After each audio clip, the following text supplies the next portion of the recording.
When a powerful CEO agrees to one final blind date, he expects another disappointment.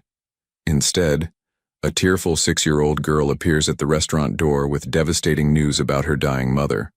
What happens next will restore your faith in destiny and prove that love finds us when we least expect it. If this story touches your heart, please like this video and comment below telling me what you think happens next. Your support means everything. Marcus Wells stared at his reflection in the floor-to-ceiling windows of his corner office, 42 floors above Manhattan. The city sprawled beneath him like a kingdom he'd conquered but couldn't enjoy. 3 years had passed since the accident that took Victoria, his wife of 12 years, and the emptiness inside him had only grown deeper with each passing day. His assistant Patricia had been relentless in her campaign to get him back into the dating world, arranging blind dates that Marcus endured with all the enthusiasm of a man facing a root canal. "This is the last one," he'd told Patricia that morning, his voice carrying the weight of a man who'd completely run out of hope. "After tonight, no more setups, I mean it this time." Patricia had smiled that knowing smile of hers, the one that suggested she understood something he didn't. "Just give it a chance, Mr. Wells. Sarah comes highly recommended by mutual friends. She's a graphic designer, loves classic literature just like you, and she's been through her own losses too. I have a genuinely good feeling about this one." Marcus had nodded absently, already mentally preparing himself for another evening of forced conversation and polite lies about definitely calling again soon. At 7 p.m. sharp, he found himself at Bellissimo, an upscale Italian restaurant in Midtown Manhattan where he'd reserved the best corner table overlooking the glittering city lights. Sarah had declined his offer to pick her up in his car, preferring to meet there directly instead. He appreciated that decision at least. Much less awkward than an uncomfortable car ride if things didn't click between them.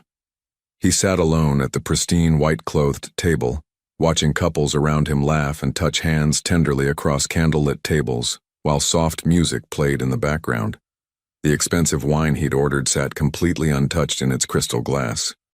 7:15 came and went slowly. Then 7:30 crawled by. Marcus felt the all-too-familiar disappointment settling heavily in his chest like a stone. Another no-show. Another complete waste of an evening. Another reminder that he was fundamentally broken inside. He was reaching for his phone to call for his driver when he heard the sudden commotion at the restaurant entrance. "Please, sir, you need to wait for your parents," the hostess was saying firmly, her voice strained with professional courtesy that was barely masking obvious alarm and concern. "I need to find someone, please, I have to." A small voice cried out desperately, high-pitched and absolutely terrified. Marcus turned in his chair, and his breath caught sharply in his throat. A little girl, no more than 6 or 7 years old, stood trembling in the elegant restaurant entrance. Her blonde hair was tangled and messy, her pink dress was dirty at the hem, and tears streamed continuously down her flushed cheeks. She clutched a worn teddy bear tightly in one small hand and a cell phone in the other trembling hand. Her bright blue eyes, impossibly wide with terror and desperate hope, scanned the crowded restaurant wildly, searching for something or someone. Then those eyes locked directly onto Marcus with laser focus. The child broke free from the startled hostess's gentle grip and ran straight toward him with single-minded determination, her small feet pounding frantically against the polished marble floor. Every single head in the restaurant turned to stare at the disruption. Marcus stood instinctively, his heart hammering hard as this tiny complete stranger threw herself directly at his table with abandon. "Are you Marcus? Please, please say you're Marcus," she sobbed desperately, her whole small body shaking violently. "My mommy said she was meeting Marcus Wells tonight at this restaurant. You have to be him." "You absolutely have to." Marcus crouched down immediately to her eye level, his usual businessman's composure cracking completely at the raw fear plainly visible in this child's tear-stained face. "I'm Marcus Wells. What's wrong, sweetheart? Where's your mother right now?" The little girl's face crumpled entirely, and she grabbed his expensive jacket with both of her small, desperate hands. "My mommy is really sick. She won't wake up at all. I tried and tried so hard, but she won't open her eyes no matter what I do. She was getting ready to meet you for your date, and then she just fell down hard, and now she won't wake up at all. The words tumbled out in a frantic rush, punctuated by hiccuping sobs that shook her entire frame. She told me very clearly to come find you if something really bad happened to her. She gave me money for a taxi and made me solemnly promise. She said you'd definitely be at Bellissimo restaurant at exactly 7 o'clock. Please, you absolutely have to help her right now. She desperately needs a doctor, but she won't let me call 911 for help. She made me promise really hard not to call 911 ever. The child completely dissolved into heartbreaking tears, pressing her wet face against Marcus's chest and soaking his shirt. Every protective instinct Marcus possessed as a man, as a former devoted husband, as a decent human being, suddenly roared powerfully to life inside him. He lifted the trembling girl carefully into his strong arms, grabbed his coat from the chair and strode purposefully toward the exit with long strides. "What's your home address, sweetheart?" he asked calmly, his voice remarkably steady despite the pure adrenaline flooding rapidly through his entire system. The little girl recited a Brooklyn address between racking sobs, and Marcus was already pulling out his phone with his free hand, ordering his personal driver to meet him out front immediately without any delay. Within exactly 2 minutes, they were safely inside his sleek black Mercedes, speeding urgently through the heavy Friday night Manhattan traffic. Marcus held the traumatized child securely in his lap as she cried desperately into his shoulder, her small, fragile body racked continuously with overwhelming fear and exhaustion. "What's your name, sweetheart?" he asked as gently as possible, trying desperately to keep her focused and reasonably calm during the drive. "Melody," she whispered hoarsely through her tears. "Melody Patterson. My mommy's name is Sarah. Sarah Patterson. I'm going to be 7 years old in exactly 2 weeks from today. Sarah." His blind date for tonight. Marcus's sharp mind reeled with countless questions, but they could definitely wait for later. Right now, right this very moment, a woman was lying unconscious and possibly actively dying somewhere, and her terrified daughter, just barely shy of 7 years old, had somehow crossed half of New York City completely alone to find a total stranger who might possibly help them. The drive to Brooklyn felt absolutely endless and torturous. Melody clutched her worn teddy bear tightly and whispered brokenly between painful sobs. She looked so pretty tonight before it happened. She put on her special blue dress, the one she saves carefully for really special things. She was so nervous about meeting you for the first time. She kept nervously fixing her hair and asking me repeatedly if she looked okay. Then she just suddenly fell down hard in the bathroom. There was bright red blood coming from her nose, and she wouldn't open her eyes at all no matter what. Marcus tightened his protective arms around the traumatized child, his jaw set with grim determination. How long ago did this terrible thing happen exactly? Maybe about an hour ago. She fell down at 6:30 exactly. She told me very clearly before tonight, if she ever got really, really sick like this, to come immediately find you. She had your picture from the internet and everything. She said you were definitely a good man who could help us when we needed it most. Melody looked up at him with eyes absolutely full of desperate hope and trust. "You are a good man, right? You'll really help my mommy?" "I promise you with everything I am," Marcus said intensely, and he meant it with absolutely every fiber of his being.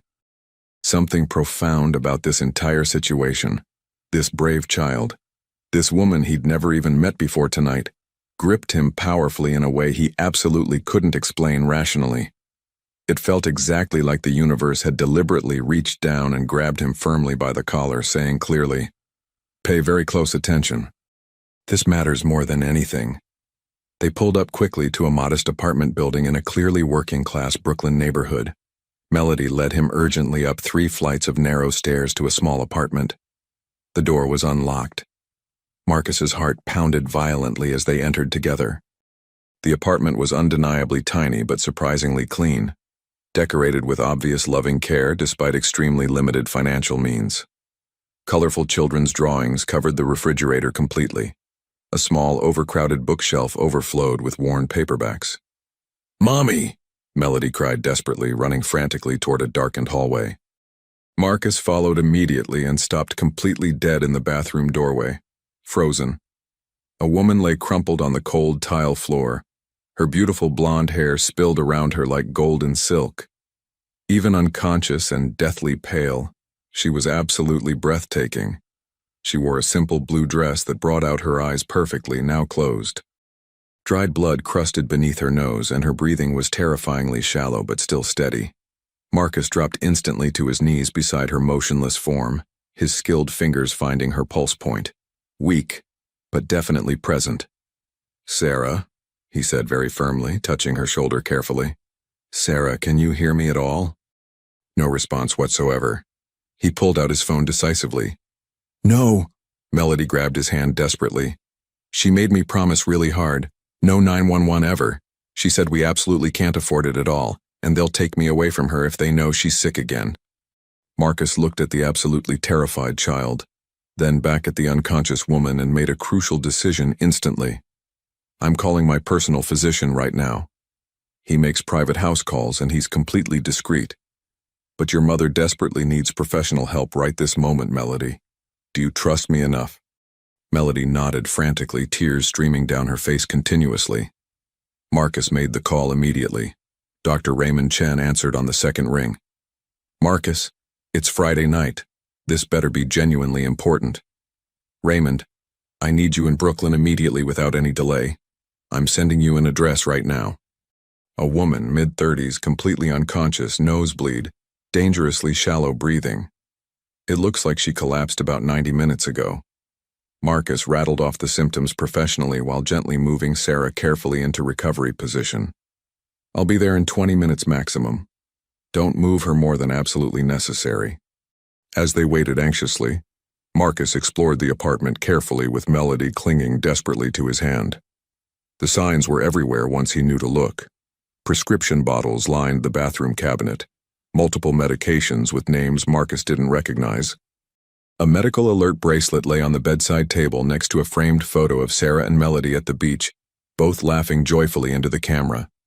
Medical bills, partially hidden in a drawer, showed staggering amounts with "past due" stamped in red. In the kitchen, the refrigerator held mostly basics and child-friendly foods, carefully budgeted. But what caught Marcus's attention was a note on the counter in feminine handwriting. Mel's emergency instructions, with his name, the restaurant name, and detailed directions. Below it, "If I don't wake up, Mr. Wells is a good man. He'll help you. I know he will."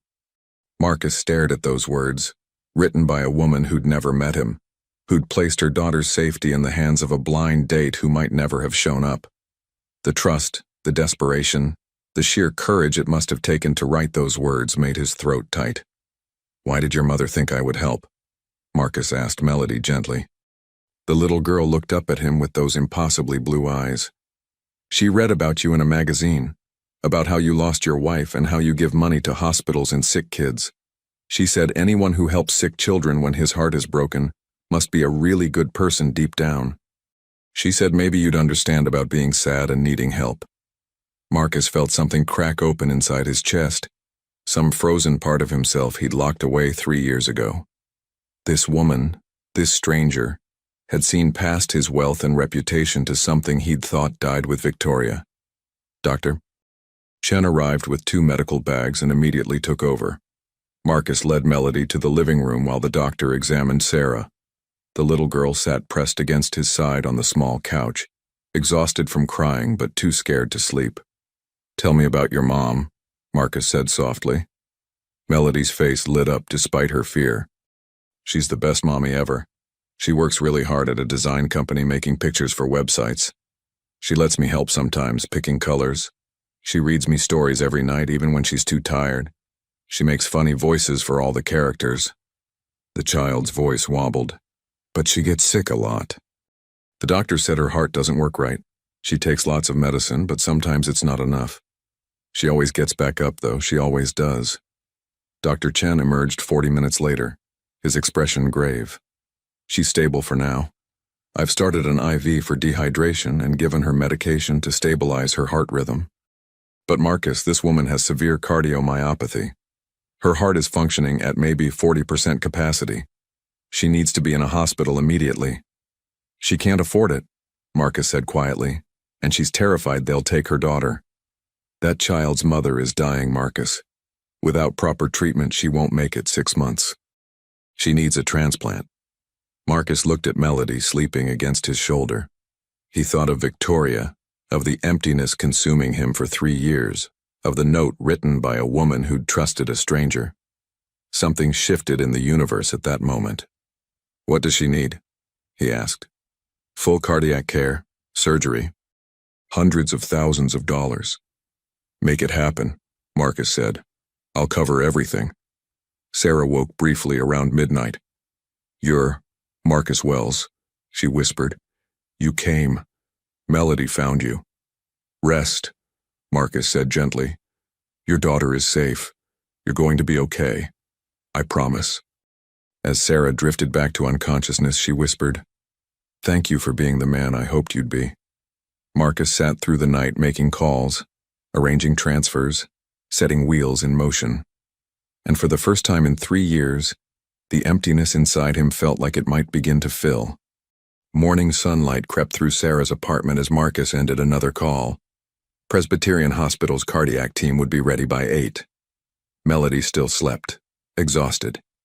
Dr. Chen emerged. "She's stable enough for transport. But Marcus, she's in end-stage heart failure. Without a transplant, her prognosis isn't good." At 6:30, Melody woke. "Mommy!" she cried. Marcus caught her gently. "Your mom is stable. She's going to the hospital where they can help her." "Is she going to die?" He crouched to her level. "Your mom is very sick, Melody, but the best doctors are going to take care of her. We're not giving up." Sarah was awake when they entered. "Mr. Wells, I don't understand. Why are you still here?" "Call me Marcus. Your daughter trusted me to help. That deserves an answer." "I can't pay you back. I'm drowning in debt. I shouldn't have agreed to that date." "Patricia from Wells Enterprises?" Marcus asked. "She's my supervisor's wife. She felt sorry for me. Instead, I collapsed and sent my 6-year-old to find you." "Sarah, in an hour, an ambulance is taking you to Presbyterian. You'll have specialists waiting to evaluate you for a transplant." "I can't afford that. One night would bankrupt me." "It's handled." "No, I can't accept charity. I have my pride. Your daughter needs her mother alive more than she needs your pride intact." Sarah looked at Melody, watching them. "Why would you do this?" "My wife died 3 years ago. I couldn't save her. If I can save someone's mother, maybe that means something."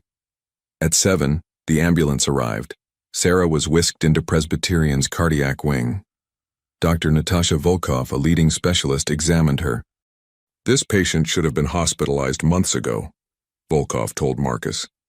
"She'll need an LVAD implanted as a bridge to transplant. Cost isn't a factor. Schedule the surgery." Over the next week, Marcus became a fixture at the hospital.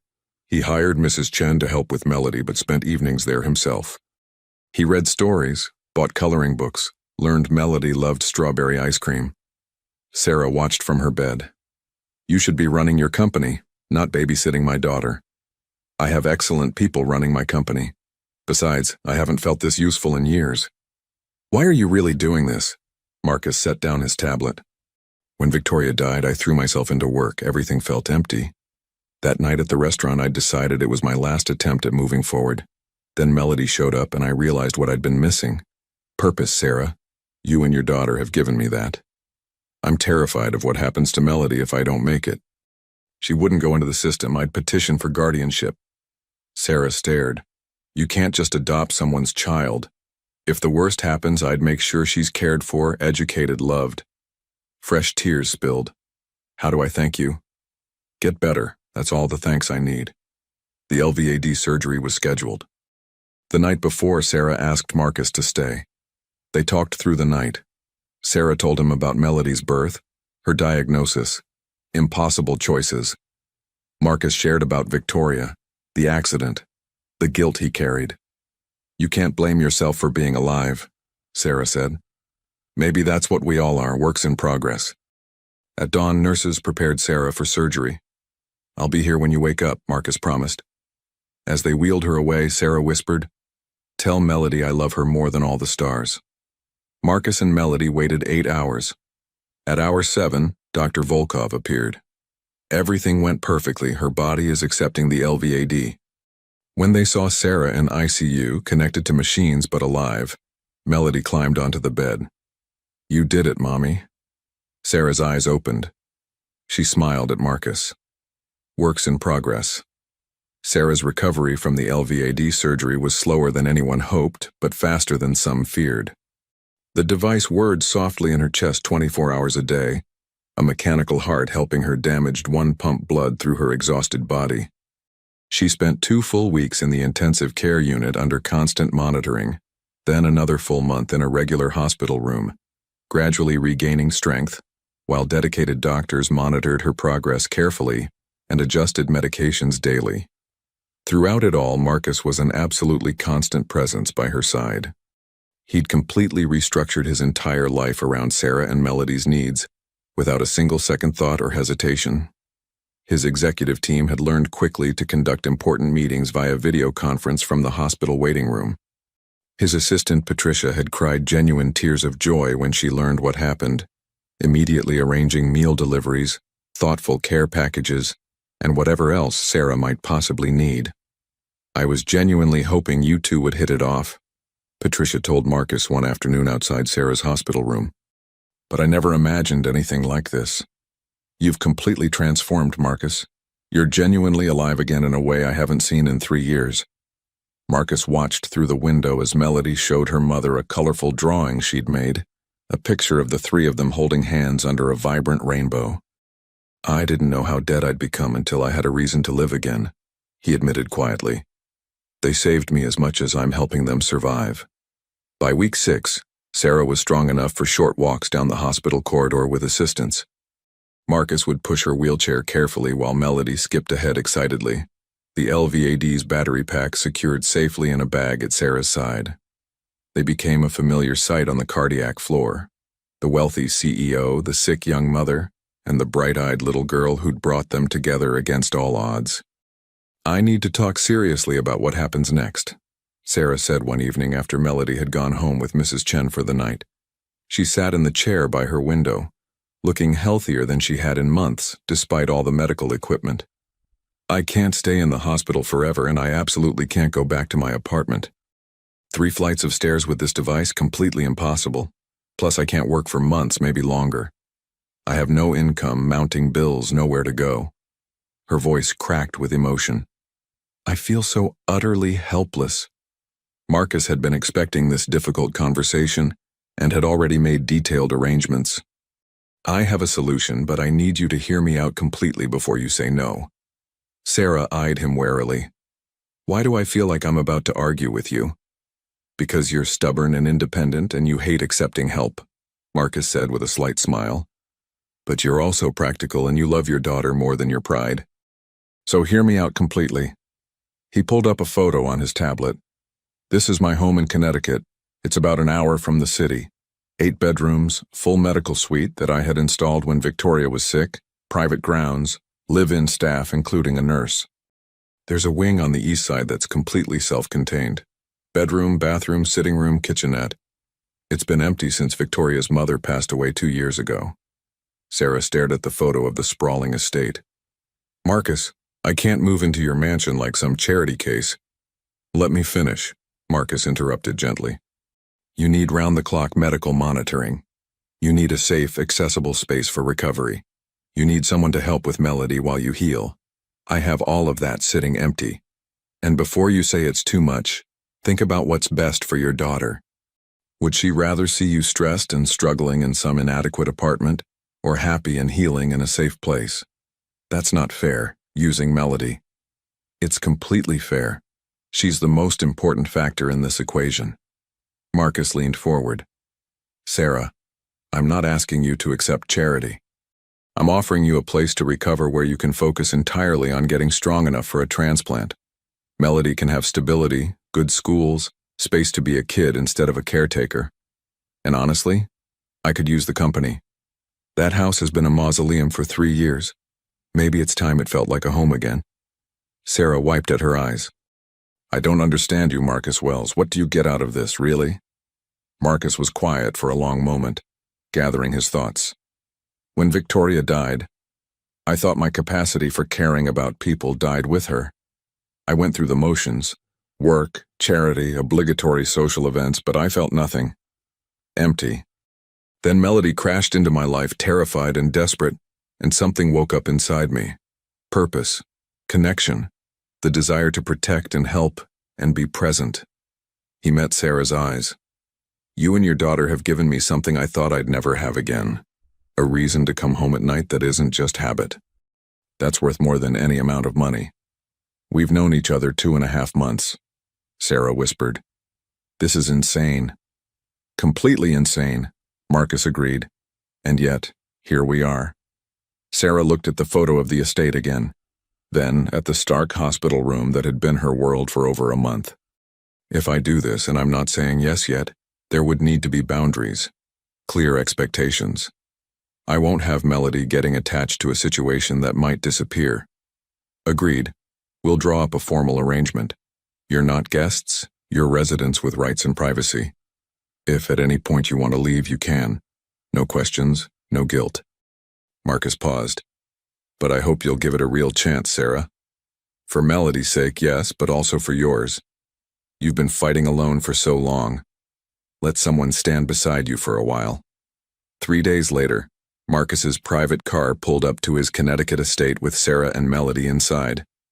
Sarah had insisted on seeing the space before agreeing, half expecting it to feel like a prison despite Marcus's assurances. Instead, as they drove through the tree-lined driveway and the house came into view, she felt something unexpected. Peace.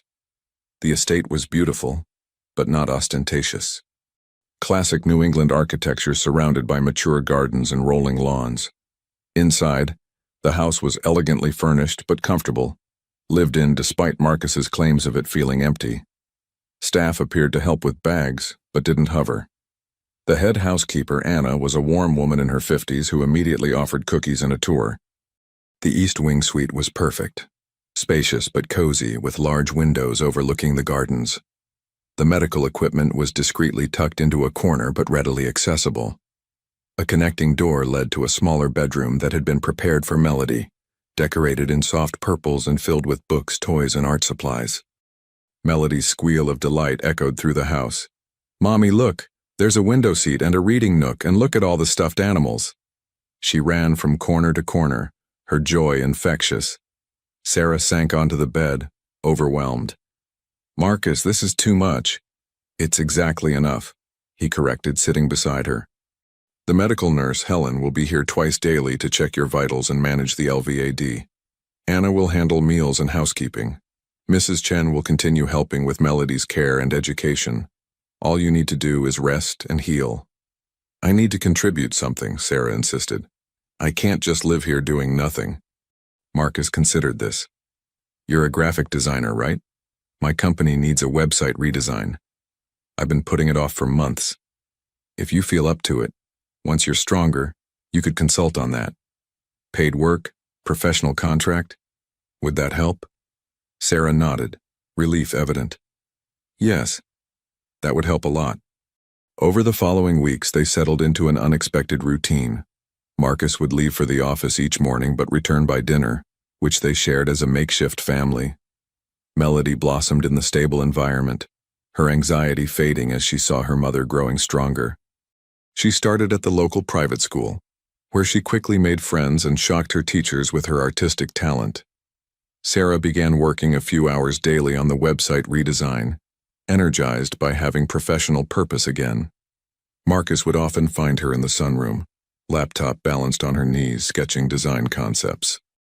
They'd talk about the project, about Melody's day, about everything and nothing. One evening, about 2 months into their arrangement, Marcus found Sarah in the garden. She was walking slowly but steadily, no longer needing the wheelchair. The sunset painted the sky in shades of orange and pink. "Doctor Volkov called today," Sarah said as Marcus joined her on the stone path. "My heart function has improved 15% since the surgery. The LVAD is working perfectly, and I'm officially on the transplant list. She said if I continue improving at this rate, I'll be a strong candidate when a heart becomes available." "That's wonderful news," Marcus said, genuinely thrilled. "It is," Sarah agreed, her voice trembling slightly. "It's also terrifying, Because for the first time in years, I'm allowing myself to hope for a future. A real future, not just surviving day to day. She turned to face him. And that future is all tangled up with you now. You've become so important to us, Marcus. To Melody, yes, but also to me. And I don't know what to do with that. Marcus's heart raced. They'd been dancing around this for weeks. The connection that went beyond gratitude or friendship. What do you want to do with it? He asked carefully. I don't know, Sarah admitted. 6 months ago, I was a single mother barely holding on, convinced I'd die before Melody turned 10. Now I'm living in a mansion with a man I was supposed to meet for one blind date, and he's become the most important person in my world besides my daughter. It doesn't make sense. The best things rarely do, Marcus said softly. When Victoria died, I thought that was it for me. One great love in a lifetime, and I'd had mine. I never expected to feel this way again. He took Sarah's hand. But here you are, and here I am, and nothing about this situation is logical or planned or sensible. Yet I can't imagine my life without you and Melody in it anymore. Sarah's eyes filled with tears. I'm still sick, Marcus. I might always be sick. Even with a transplant, there are no guarantees. I could reject the heart, develop complications, die on the operating table. Loving me is signing up for potential heartbreak all over again. Living is signing up for potential heartbreak, Marcus countered. But it's also signing up for joy, connection, purpose, all the things that make life worth the risk. I lost Victoria, and it nearly destroyed me. But I wouldn't trade our years together to avoid the pain of losing her. Love is always worth the risk. Are you saying you love me? Sarah whispered. Marcus cupped her face gently. I'm saying I'm falling in love with you. With your strength, your grace, your fierce devotion to your daughter. With the way you argue with me when you think I'm being too generous. With your smile when Melody does something that makes you proud. With all of it, Sarah, I'm falling and I don't want to stop. And Sarah kissed him then, soft and tentative and sweet. When they pulled apart, she was crying and laughing simultaneously. This is crazy. Absolutely crazy, Marcus agreed, pulling her close. But I think we've established that crazy is kind of our thing. They stood in the garden as the sun set, holding each other while Melody's laughter drifted from the house where she was playing with Anna's daughter. In that moment, both of them bruised by loss and illness and life's cruelties, they chose hope, chose each other, chose to believe that sometimes the best things come from the most unexpected places, like a blind date that never happened but changed everything anyway. Inside the house, Melody stood at her window, watching her mother and Marcus embrace. A smile bloomed across her face. She'd been so scared that night she'd run to the restaurant, so certain she'd lose her mother. Instead, she'd found something she'd never had before, a family. She pulled out her drawing pad and began sketching a new picture. This one showed 3 people, a tall man, a beautiful woman, and a little girl, standing in front of a big house with a rainbow arching overhead. At the bottom, in her careful, nearly 7-year-old handwriting, she wrote, "My family." Tomorrow she'd give it to Marcus and her mom. But tonight she just colored and hummed happily, secure in the knowledge that sometimes when you're brave enough to ask for help, miracles happen. And they were living in one. The future was uncertain. Sarah's health remained fragile. The transplant list had no guarantees. Life could change in an instant, as Marcus knew too well. But they had now this moment, this unexpected beautiful now. And for a man who'd spent 3 years mourning the past and a woman who'd spent years just trying to survive to see tomorrow, now was everything. 3 months after Sarah and Melody moved into the Connecticut estate, the house had transformed completely into something Marcus hadn't experienced in years, a genuine home filled with vibrant life and constant laughter. Melody's colorful artwork covered the expensive stainless steel refrigerator in the main kitchen, despite Anna's gentle protests that it clashed terribly with the high-end designer appliances. Sarah's design materials and sketches had gradually migrated from her private suite to the beautiful sunroom, where the natural light was absolutely best for her creative work. Marcus found himself leaving the Manhattan office earlier each day, genuinely eager to return home to the warmth and laughter waiting for him. The website redesign project had evolved naturally into a full professional consulting contract. Sarah's creative work was genuinely exceptional, and Marcus's marketing team had been absolutely thrilled with her fresh, innovative perspective on the company's digital presence. She worked carefully limited hours, being cautious not to overexert herself physically, but the creative outlet seemed to fuel her recovery almost as much as the excellent medical care did. Dr. Volkov's monthly medical checkups had been increasingly positive with each visit. Sarah's heart function continued to improve steadily with the LVAD's mechanical support, and she'd moved up significantly on the transplant waiting list. Her overall health was genuinely the best it had been in 3 long years, a wonderful fact that brought grateful tears to her eyes during each appointment. "I honestly can't believe this is my actual life now," Sarah told Marcus one peaceful Saturday morning, as they watched Melody playing energetically in the garden with 2 school friends she'd invited over for the afternoon. "Just 6 months ago, I was genuinely terrified every single morning that I wouldn't wake up at all. Now I'm actively planning Melody's upcoming birthday party and thinking seriously about next year's school enrollment." Marcus wrapped a protective arm around her shoulders warmly. "You've worked incredibly hard to get here, Sarah. You genuinely deserve every single bit of this happiness. We both know perfectly well I'd be dead without your help and generosity." Sarah's voice was quiet but absolutely firm with conviction. "The medical bills alone would have completely bankrupted me within weeks. I'd have been forced to choose between life-saving medication and feeding Melody properly. Instead, I'm standing here healthy enough to walk 3 full miles yesterday without getting winded at all." "You'd have found another way somehow," Marcus insisted loyally. "You're far too stubborn to give up easily." "Stubbornness doesn't pay for extremely expensive LVAD surgery," Sarah countered practically. She turned to face him directly, her expression becoming serious. "Marcus, we genuinely need to talk about what happens when I eventually get the transplant. After the surgery, after the recovery period, when I'm truly healthy again. What happens to us then?" Marcus felt his stomach tighten with anxiety. This was the conversation he'd been both anticipating and dreading. "What do you want to happen?" "That's not really an answer," Sarah said gently.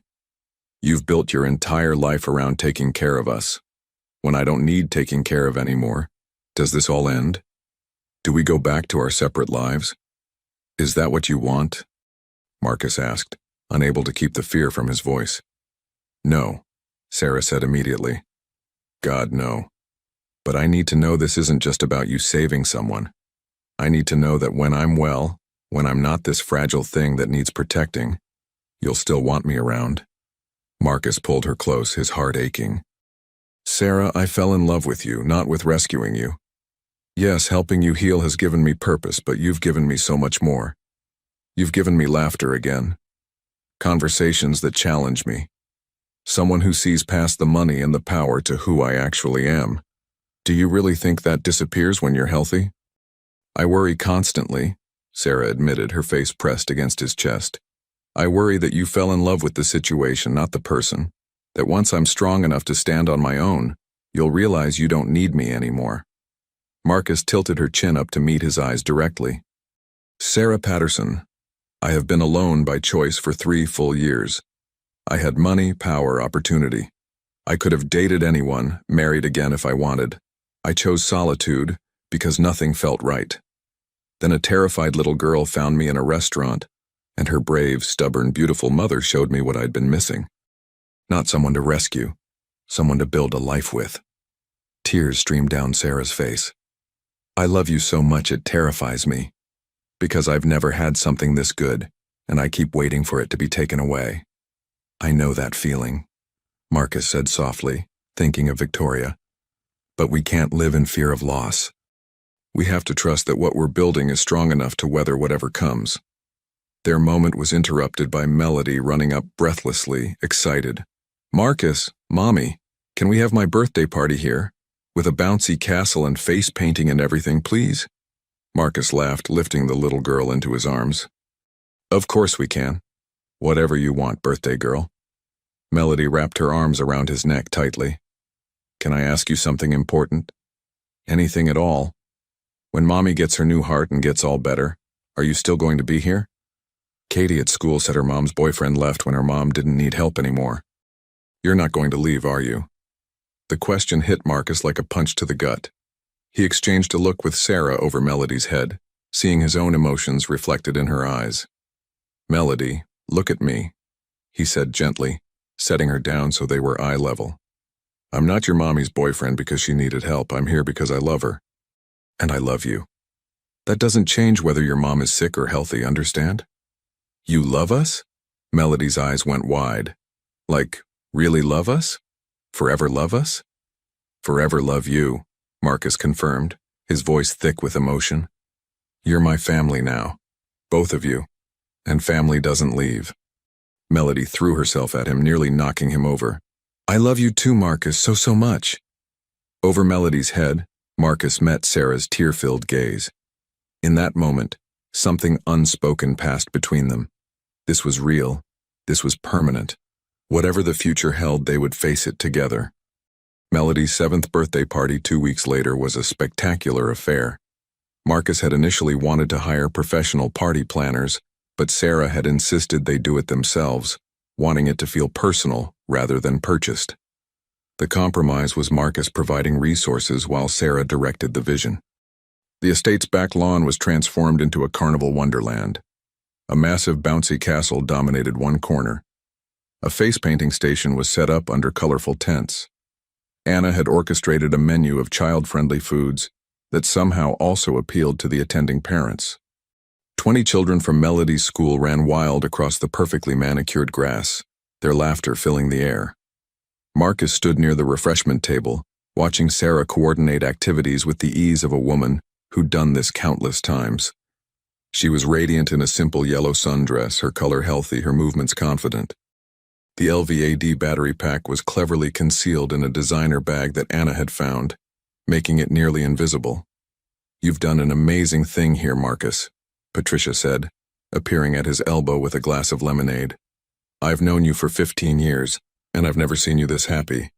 Not even with Victoria, if I'm honest. You're different now. Lighter." Before Marcus could respond, a commotion erupted near the bouncy castle.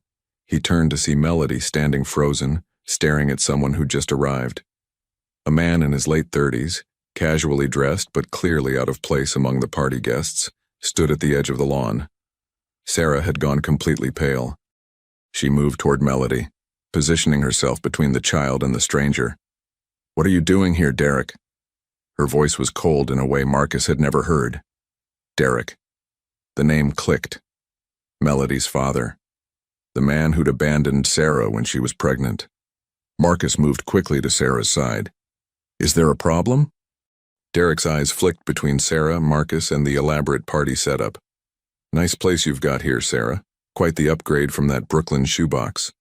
His gaze settled on Marcus with calculated interest. "You must be the famous Marcus Wells." "I hired a PI to find Sarah after I heard through the grapevine she'd vanished from her old neighborhood. Turns out she landed quite the catch." "You need to leave," Sarah said, her voice shaking with barely controlled anger. "Now." "She's my daughter," Derek said, gesturing toward Melody. "I have a right to see her." "You have no rights," Sarah shot back. "You signed away all parental rights 7 years ago. You have no legal claim and no moral standing. Leave before I call the police." Melody had started crying, pressing against Sarah's side. Marcus felt rage boiling in his chest. "Why are you really here?" Marcus asked, his voice deceptively calm. Derek's expression shifted, revealing the truth. "The PI told me some interesting things. Sarah's been sick, heart problems, living here with you. Big medical expenses, I'd imagine. I figured we should have a conversation about Melody's future. About what's best for her if Sarah's condition worsens." His eyes glinted. "Of course, if Sarah wanted to ensure I stayed out of the picture permanently, well, that kind of peace of mind has a price." "You're trying to extort money," Marcus said flatly. "I'm trying to reconnect with my daughter," Derek said, but his eyes betrayed him. "Though if Sarah needs financial assistance to keep her medical situation private, to keep custody of Melody secure, well, I could be persuaded to disappear again, for the right amount." Sarah's knees buckled slightly. Marcus caught her, fury coursing through his veins. "Anna," Marcus called out calmly. "Please call Officer Bradley." Tell him we have a trespasser making threats on private property. Derek's confidence wavered. You can't just... I can, and I am, Marcus interrupted. You have exactly 1 minute to leave before the police arrive. And if you ever come near Sarah or Melody again, I will bury you in lawsuits so deep you'll never see daylight. I have excellent lawyers, unlimited resources, and a very strong motivation to protect this family. The investigator you hired? I'll find him and make sure your little scheme is documented. Try me. Derek left, practically running across the lawn. Sarah collapsed against Marcus, sobbing. Melody clung to them both, terrified. Marcus led them inside to a quiet sitting room. Sarah was shaking.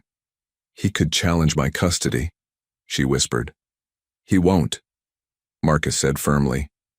Tomorrow, I'm calling my legal team. Marcus had been planning to wait, to find the perfect moment. But life didn't wait for perfect moments. He dropped to one knee in front of Sarah and Melody, taking both their hands. Sarah Patterson, I love you with everything I am. Marry me, not someday, soon. Let me be Melody's legal stepfather. Let me be your husband. Let me make sure no one can ever threaten this family again. Sarah stared at him, tears streaming. Marcus, you can't propose because you're afraid. I'm proposing because I want to spend my life with you, Marcus interrupted.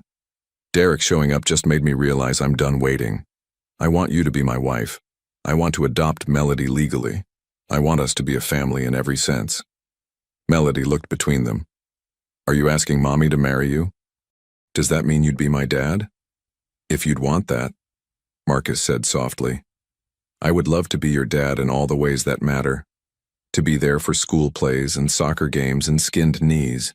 To read you bedtime stories. To be someone you can count on, always. Melody threw her arms around his neck. Yes, yes, I want that. I want you to be my dad forever. Marcus looked at Sarah. What do you say, will you marry me? Sarah laughed through her tears. This is insane. We've known each other 5 months. I'm waiting for a heart transplant. Your proposal happened because my horrible ex showed up. This is not a fairy tale. It's better than a fairy tale, Marcus countered. It's real, messy and complicated and absolutely real. So what do you say? Sarah pulled both Marcus and Melody into an embrace. Yes. God help us. Yes, I'll marry you. Later that night, Marcus and Sarah stood on the terrace watching the stars. I don't have a ring yet, Marcus admitted. I don't need elaborate, Sarah interrupted. I just need you. Marcus kissed her softly. I was thinking we could design it together. I like that idea, Sarah murmured. Something simple but meaningful. Like us. Inside, Melody was supposedly sleeping but was actually lying awake. Marcus was going to be her dad. Her real, actual dad. She pulled out her drawing pad and began sketching. This one showed a wedding with 3 people. A bride, a groom, and a little flower girl all holding hands. Above them, she drew a heart. She labeled it, "The day we became a real family." Then she climbed into bed and fell asleep with a smile, dreaming of the future. The next 4 months passed in a whirlwind. Marcus's legal team worked swiftly to ensure Derek could never threaten them again. They secured a restraining order and reinforced Sarah's sole custody. Simultaneously, Marcus began adoption proceedings for Melody. The wedding was planned for early December, a small intimate ceremony at the estate. They designed her engagement ring together, a delicate platinum band with a sapphire surrounded by diamonds. Melody took her role as flower girl seriously, practicing her walk daily. Dr. Volkov continued to be pleased with Sarah's progress. When a heart becomes available, you'll be ready, the doctor assured her. But the transplant list was unpredictable. Every phone call made Sarah jump. I keep thinking about the donor, Sarah confessed to Marcus one evening. Someone has to die for me to live. How do you process that? You honor it. You live the fullest life possible. You raise our daughter, build our family, create beautiful things. Our daughter, Sarah repeated softly. I still get chills when you say that. The adoption finalization hearing was scheduled for November 15th. Judge Morrison reviewed their file thoroughly. Mr. Wells, the judge said, You've known this child for only 8 months, yet you're seeking full adoption. Walk me through your reasoning. Marcus stood, Melody's hand gripped tightly in his. Your Honor, sometimes family isn't about how long you've known someone. It's about how they change your life. 8 months ago, this little girl found me at my lowest point. She showed me what I'd been missing, the chance to be truly needed. He looked down at Melody. I want to adopt Melody because she's already my daughter in every way that matters. I want to make it legal so she knows she's protected and loved unconditionally. And because when I imagine my future, every single moment includes her. Judge Morrison turned to Melody. Do you want Mr. Wells to become your legal father? Melody stood straighter. Yes, Your Honor. Marcus is the best dad ever. He reads me stories and helps with my homework and makes terrible pancakes that burn, but I eat them anyway because he tries so hard. The courtroom chuckled. He loves my mommy and he loves me and he makes us feel safe. I want him to be my real dad forever. Ms. Patterson, you're consenting to this adoption? Sarah stood. Completely, Your Honor. Marcus has been more of a father to Melody in 8 months than her biological father ever was. Judge Morrison smiled warmly. The petition is granted. Congratulations, Mr. Wells. You're officially a father. Melody launched herself at Marcus with a scream of joy. He caught her, spinning her around. Sarah joined the embrace. I'm your dad, Marcus whispered. Legally, officially, permanently your dad. Best day ever, Melody declared. Well, second best. The wedding will be first best. They celebrated that night with spaghetti and meatballs. Melody insisted on a toast. To my family, she announced. My mom, my dad, and me. Together forever. The following week brought the call. Sarah's phone rang at 6 a.m. Dr. Volkoff's voice was urgent. Sarah, we have a heart. Excellent compatibility. The transplant team is assembling. How quickly can you get to the hospital? Sarah's hands shook. We can be there in an hour. After she hung up, Sarah sat frozen. Marcus understood immediately. It's time, isn't it? Sarah nodded, unable to speak. Terror and hope warred on her face. I need to wake Melody, Sarah said. Let me, Marcus offered. Melody was already awake. Is Mommy getting her new heart? Marcus sat on her bed. She is. We need to go now. Melody's face crumpled. What if something goes wrong? He couldn't promise everything would be okay, but he could promise what mattered. Your mom is the strongest person I know. Dr. Volkoff is the best surgeon. They're going to do everything possible. He met her eyes. And no matter what happens, you and I are going to face it together. You're never going to be alone again. Melody threw her arms around his neck. I'm so scared, Daddy. Daddy, the first time she'd called him that. I know, sweetheart. I'm scared too. But we're going to be brave for your mom. They arrived at Presbyterian by 7. The surgical team was ready. Dr. Volkoff explained the procedure one final time. Sarah signed consent forms. When it was time, Sarah pulled Melody into a fierce embrace. I love you more than all the stars in the sky, baby girl. Remember that, okay? I love you too, Mommy, Melody sobbed. Please come back to me. I'm going to fight like crazy to come back to you, Sarah promised. You and Daddy are worth fighting for. Sarah turned to Marcus. 3 weeks until their wedding. A whole future mapped out. All of it hung in the balance. If something goes wrong, Sarah started. Nothing is going wrong, Marcus interrupted. You're going to get through this surgery and marry me in 3 weeks. That's the only acceptable outcome. Sarah laughed weakly. Always so certain. I'm certain of you. I'm certain of us. He kissed her deeply. I'll be here when you wake up. Both of us will. They wheeled Sarah away at 7:30. Marcus and Melody were directed to the surgical waiting room. 8 to 10 hours estimated. Marcus held Melody on his lap. Other families filled the room, each carrying their own burdens. Patricia arrived around 9 with food. Anna brought clothes and stuffed animals. The chaplain offered prayers. At hour 4, a nurse said the surgery was progressing well. Sarah was stable, the donor heart performing beautifully. At hour 7, Dr. Volkoff appeared briefly. We're closing now. Everything went perfectly. Her body is accepting the heart. All vitals are strong. The relief was overwhelming. Melody cried happy tears.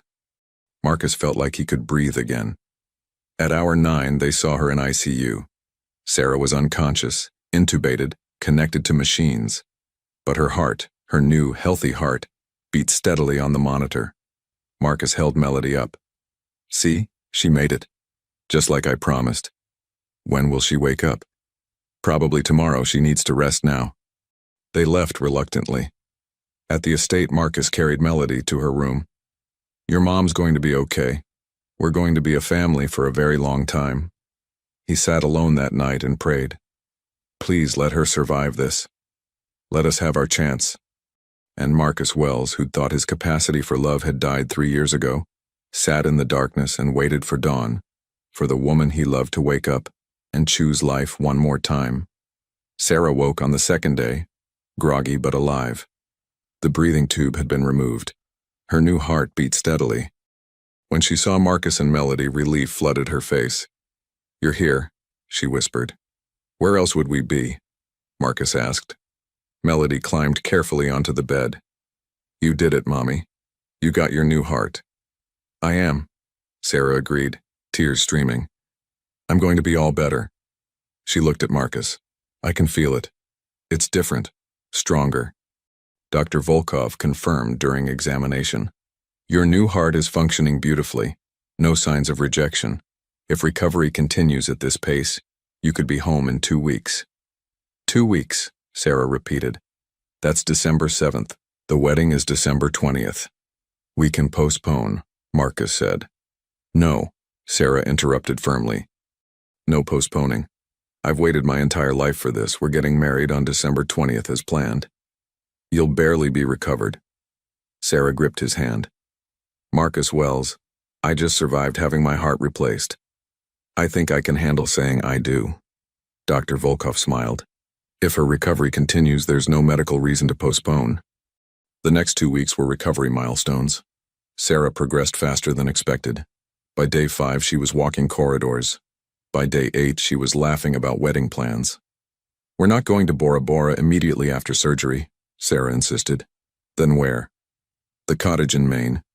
Quiet, peaceful, close to hospitals. We can do exotic destinations later.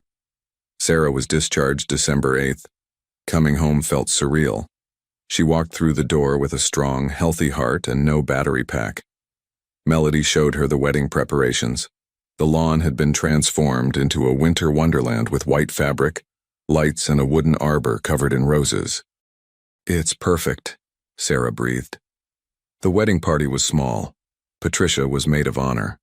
Marcus's college friend James was best man, but Melody was the most important participant. December 20th dawned cold and clear with fresh snow.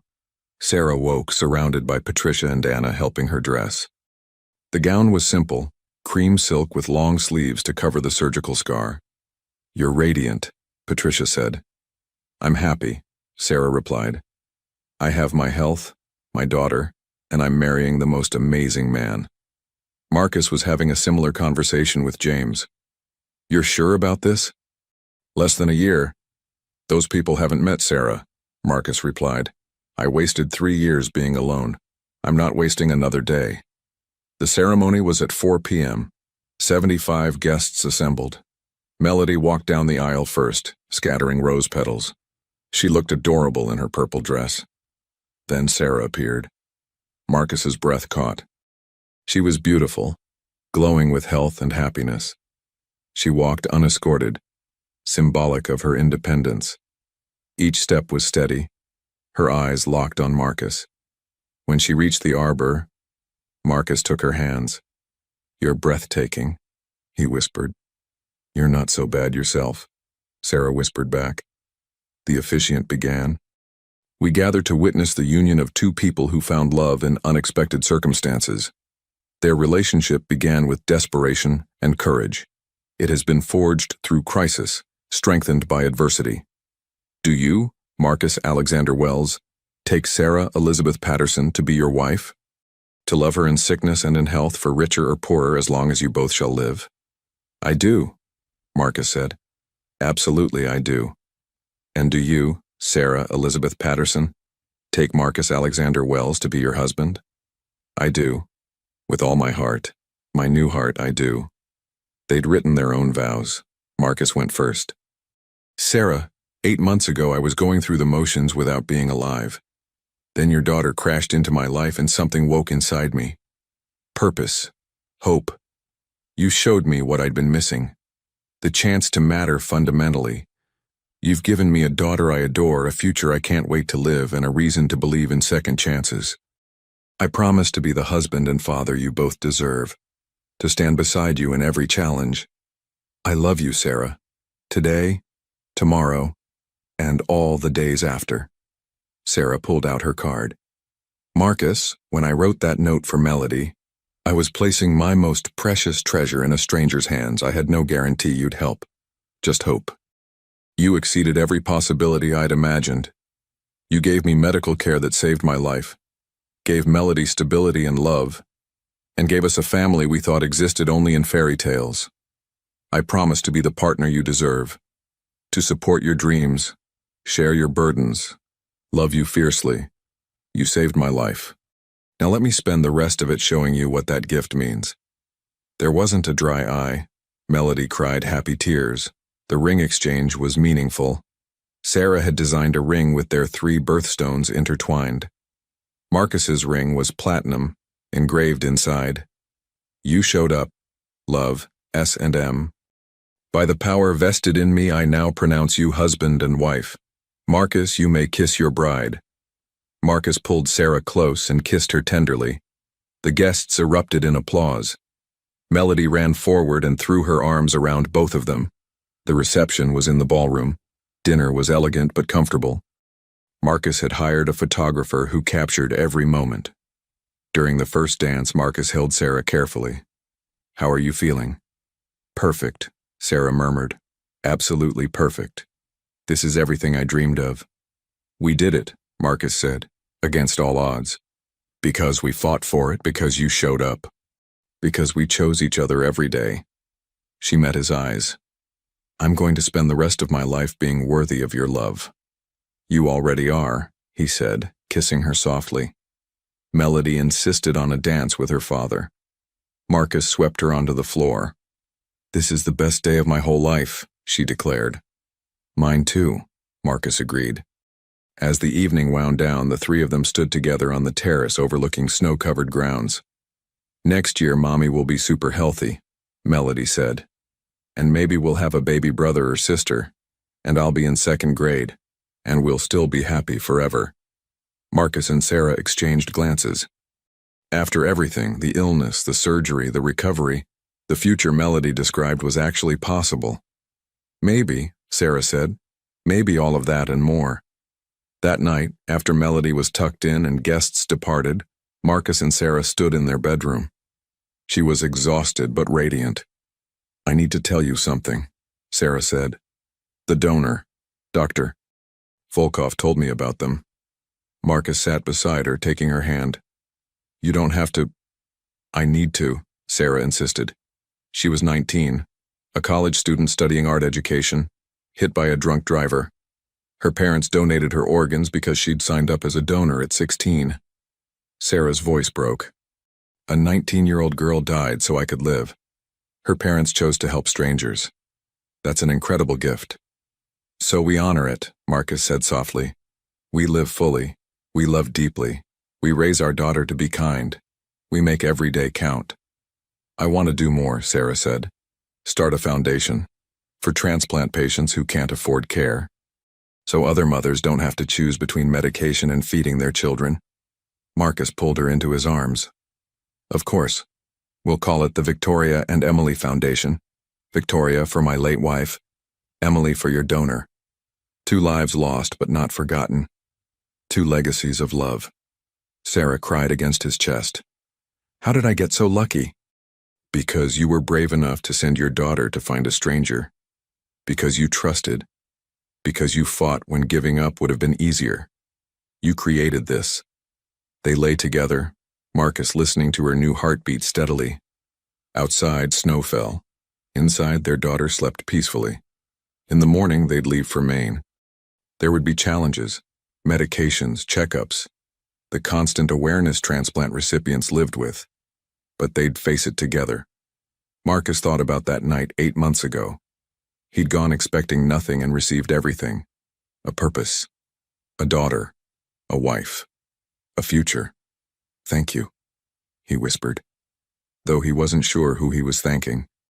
The universe, fate, Victoria, Emily's parents, Melody for her bravery, Sarah for choosing to live. "Thank you for what?" Sarah murmured sleepily. "For showing up," Marcus said simply. "For trusting me, for choosing us." Sarah smiled. "You showed up too. When Melody needed someone, when I needed someone, you showed up. That's love." They fell asleep wrapped in each other's arms, two people who'd found their way through loss and illness and fear to this perfect moment.